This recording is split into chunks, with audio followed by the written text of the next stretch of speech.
আফরান নিশো আর তানজিম তিশা বাংলা নাটকের এই দুই অসাধারণ শিল্পীকে আমরা সবাই চিনি।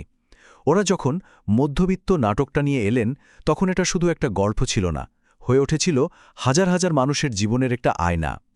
তো চলুন আজ আমরা এই অসাধারণ নাটকটার একটু গভীরে যাই আর এর ভেতরের মূল দর্শনটা খুঁজে বের করার চেষ্টা করি। আচ্ছা, এই পুরো নাটকটা বুঝতে হলে একটা লাইনই কিন্তু যথেষ্ট: ব্যর্থতাই সাফল্যের স্তম্ভ। ইংরেজিতে যাকে বলে failure is the pillar of success. পুরো গল্পটা কিন্তু এই একটা শক্তিশালী ধারণাকে কেন্দ্র করেই এগিয়েছে, যা আমাদের জীবনের একটা গভীর সত্যের সামনে দাঁড় করিয়ে দেয়। তো গল্পের শুরুটা হয় স্বপ্ন দিয়ে, ঠিক যেমনটা আমাদের প্রায় সবার জীবনেই হয় আর কি। মধ্যবিত্ত জীবনের ওই যে ছোট ছোট আশা, কিছু আকাঙ্ক্ষা আর অনেক স্বপ্ন, সেগুলো নিয়েই কিন্তু এই নাটকের চরিত্র দুটো তাদের পথ চলা শুরু করে।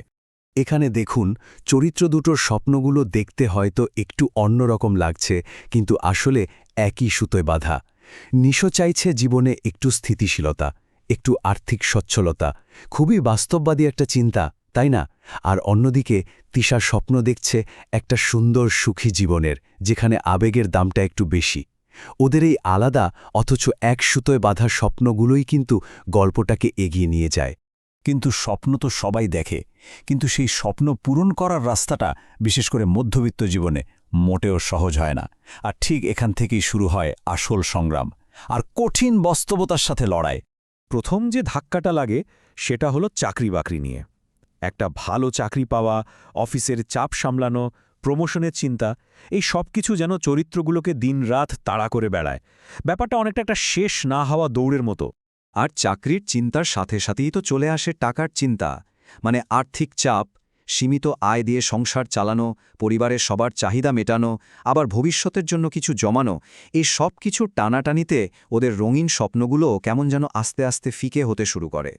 আর যখন এত কিছু চাপ একসাথে এসে পড়ে তখন কি হয়? হতাশা, এক্কেবারে গভীর হতাশা। একটা সময় তো চরিত্র দুটো নিজেদেরকে পুরোপুরি পরাজিত ভাবতে শুরু করে। তাদের মনে হতে থাকে এই পথ চলাটা হয়তো এখানেই শেষ হয়ে গেল। কিন্তু এখানে গল্পটা একটা দারুণ মোড় নেয়।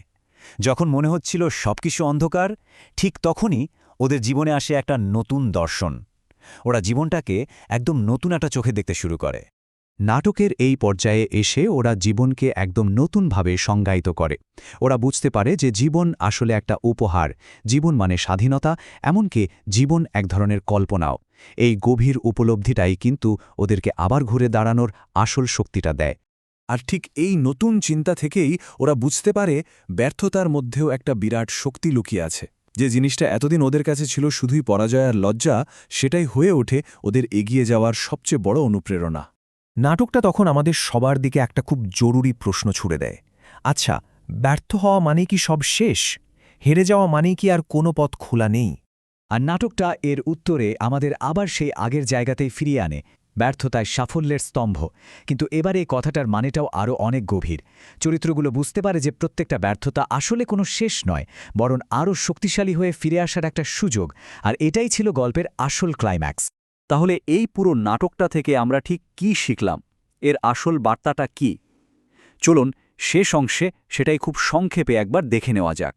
এই নাটকের মূল সারমর্মটা হল জীবনের একটা চিরন্তন চক্র।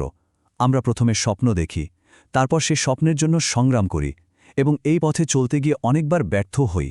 কিন্তু সবচেয়ে জরুরি হল সে ব্যর্থতা থেকে শিক্ষা নিয়ে আবার উঠে দাঁড়ানো। বারবার পড়ে গিয়েও আবার উঠে দাঁড়ানোর এই যে অদম্য একটা মানসিকতা, এটাই কিন্তু মধ্যবিত্তের আসল শক্তি। নাটকটা শেষ পর্যন্ত আমাদের একটা খুব সাধারণ কিন্তু অনেক গভীর একটা প্রশ্ন নিয়ে ভাবতে বলে। আমরা তো সবাই সাফল্যকেই জীবনের সবচেয়ে বড় স্তম্ভ বলে মনে করি, কিন্তু মধ্যবিত্ত নাটকটা দেখার পর মনে হয় হতে পারে আমাদের জীবনের সবচেয়ে বড় শক্তিটা আসলে সাফল্য না, বরং আমাদের ব্যর্থতাগুলো। উত্তরটা না হয় আমরা নিজেরাই খুঁজে নেব।